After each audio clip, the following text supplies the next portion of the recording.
The screen flickers to life in a dark bedroom, a pixelated gunshot echoes. Somewhere far away, a parent glances up and wonders, is this just a game or something more? That question has haunted the world since the early 1990s, when violent video games escaped arcades and entered living rooms. As consoles grew more powerful, so did the fear. Blood became redder, enemies screamed. Headlines followed fast and loud. Are games teaching kids to kill? In labs and universities, scientists raced to answer it.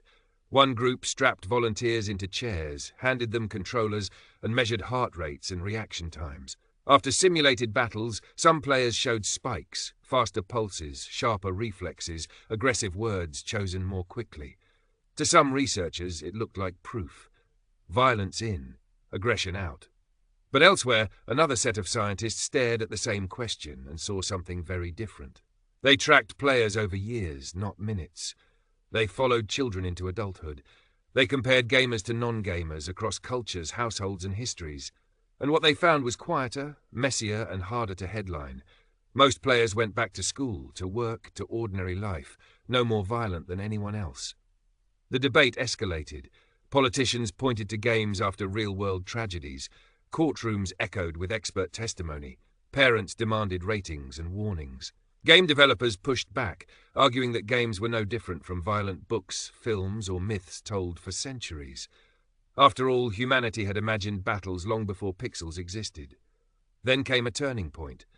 Meta-analyses, studies of studies began to surface. Some suggested short-term increases in aggressive thoughts, but no clear link to real-world violent crime. Others showed that context mattered more than content.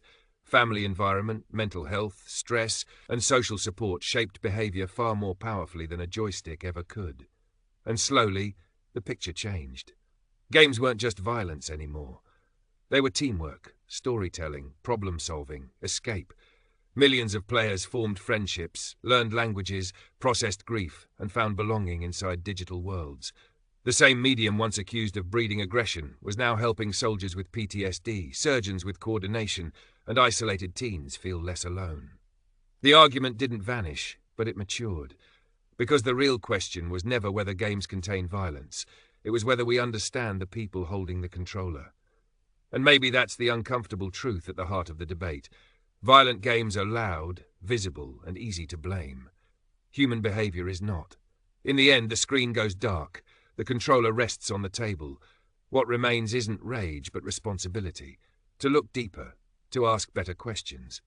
And to remember that pixels don't choose how we act. People do. If this story made you think, please like, share, and subscribe. And let me know your thoughts in the comments.